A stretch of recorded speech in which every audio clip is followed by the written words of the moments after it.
రేపు December 26కు complete చేసుకుని 2001 సంవత్సరంలోకి అడుగుపోతున్నాం. ఈ సందర్భంగా భారత కమ్యూనిస్టు పార్టీ యొక్క త్యాగాలు, చరిత్ర, అలాగే ఈ దేశంలో ఉన్నటువంటి పేద బడుగు బలహీన వర్గాల కోసం కమ్యూనిస్టు పార్టీ చేసినటువంటి అనేక ఉద్యమాలు, వీటి యొక్క చరిత్ర నైపుణ్యత, వీటి యొక్క ఆలోచన విధానం, ఏదైతే కమ్యూనిస్టు పార్టీ యొక్క ఆశయముందు సమసమాజ స్థాపన దానికోసం చేస్తున్నటువంటి పోరాటంలో భాగంగా ఈ 100 ఏళ్ల మైలురాయిని మనం దాటుతున్నటువంటి సందర్భంలో ఇతర పార్టీల కంటే ఈ భారతదేశంలో బ్రిటిష్ సామ్రాజ్యవాదం ఉన్నప్పుడు ఉన్నటువంటి పార్టీలన్నీ కూడా కాలగర్భంలో కలిసిపోయినప్పటికీ నిరంతరం శ్రమజీవుల కోసం పోరాటం చేస్తున్న ఏకైక పార్టీ కమ్యూనిస్టు పార్టీ సిపిఐ. ఇంతటి ఖచ్చితంగా కలిగినటువంటి భారత కమ్యూనిస్టు పార్టీ చరిత్రని మనం అన్ని వర్గాల ప్రజలకు అన్ని చోట్ల కూడా తెలియజేస్తూ మనకు శాఖలు ఉండేటువంటి ప్రతి చోట తోరణాలు కట్టడం, అలాగే అక్కడ ఉన్నటువంటి 10 మంది సభ్యులు కానివ్వండి, 5 మంది సభ్యులు కానివ్వండి, ఎంతమంది అయితే వాళ్ళు ఖచ్చితంగా మా కమ్యూనిస్ట్ పార్టీ యొక్క పుట్టినరోజు వేడుకలు జరుగుతున్నాయి, 100 ఏళ్ల చరిత్ర పుట్టినరోజు సందర్భంగా మేము సభలు జరుపుకుంటున్నాం అని చెప్పి ప్రతి ఒక్కరికి కలిసే విధంగా తెలియజేస్తూ పండగ సంబరాలు చేసుకున్నటువంటి తరుణంలో భాగంగా మనం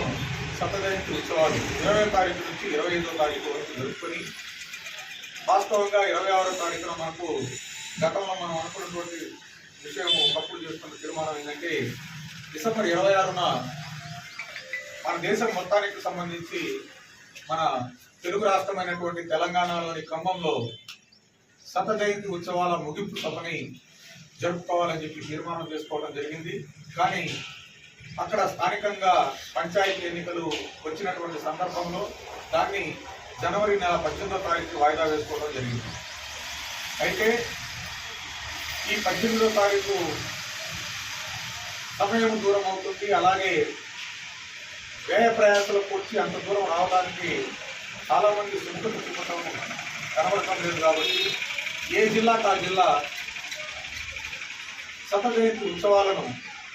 జిల్లా కేంద్రమైనటువంటి ప్రాంతాల్లో జరుపుకుంటూ అక్కడికి జాతీయ స్థాయి, రాష్ట్ర స్థాయి నాయకులను, బాధ్యులను పిలుచుకొని వారి చేత ఉపన్యాసం ఇప్పించుకొని కార్యక్రమాన్ని ముందుకు తీసుకెళ్లేటువంటి ప్రక్రియ చేస్తున్నటువంటి తరుణంలో మనం కూడా ఇక్కడ మనకు వచ్చినటువంటి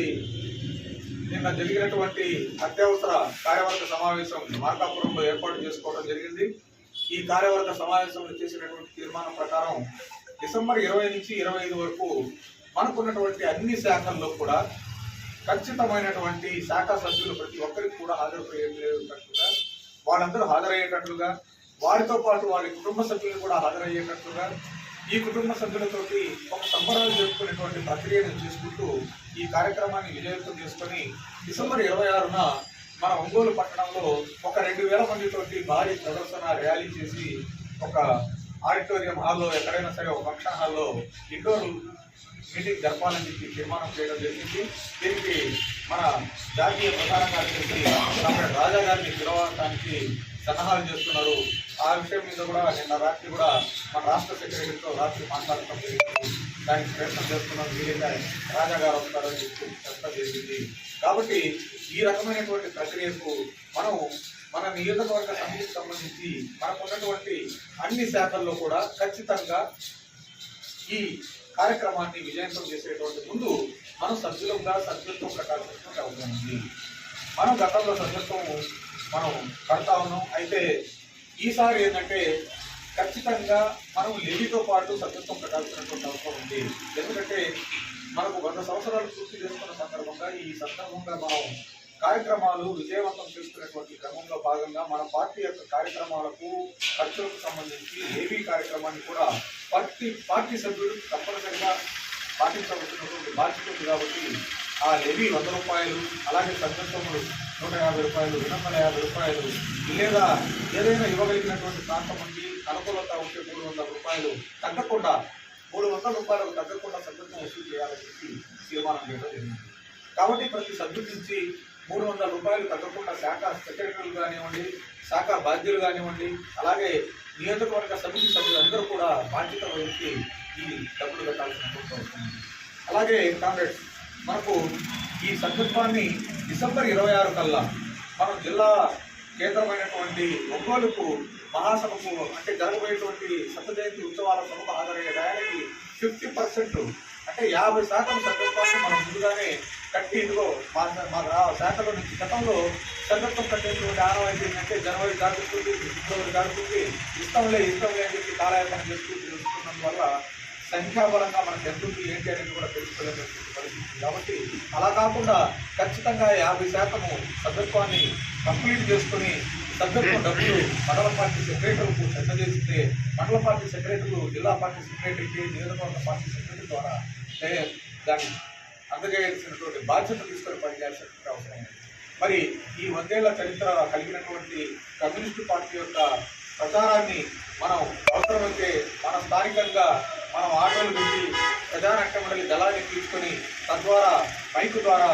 ఈ మైక్ సెట్లో పెట్రోల్ పెట్టి పాటల రూపంలో ప్రచారం చేయడానికి కూడా మనం ఇక్కడ తీర్మానం చేయాల్సినటువంటి అవసరం ఉంది. ఆ రకంగా ఆ 2 రోజులు 3 రోజులు మనం 20 తారీఖు నుంచి మొదలుకొని 25వ తారీఖు వరకు మనం జెండావిష్కరణ చేస్తున్నటువంటి తరుణంలో బాధ్యతాయుతంగా మనం ప్రచారాన్ని కూడా ముమ్మరం చేయడం ద్వారా జనంలోకి వెళ్ళి ఎక్కడైతే బడుగు బలిగిన జనాలు ఉంటారో వాళ్ళందరి దగ్గరికి వెళ్ళి గతంలో చేసినటువంటి ఉద్యమ నేపథ్యాలు, అలాగే గతంలో మన పార్టీ కాంగ్రెస్ చేసినటువంటి త్యాగాలు వీటన్నింటినీ తెలియజేస్తూ భవిష్యత్తు తరాలకు మనం ఏమి ఇవ్వదలుచుకున్నాం, మనం కమ్యూనిస్ట్ పార్టీలుగా కమ్యూనిస్ట్ పార్టీ నాయకులుగా కార్యకర్తలుగా మనం ముందుకు వెళ్తున్నాం. ఇవాళ దాంట్లో భాగంగానే వాళ్ళందరికీ సహాయ సహకారాలు అందించే విధంగా మనం ప్రచారాన్ని ముమ్మరం చేస్తున్నటువంటి అవసరం ఉంది. అలాగే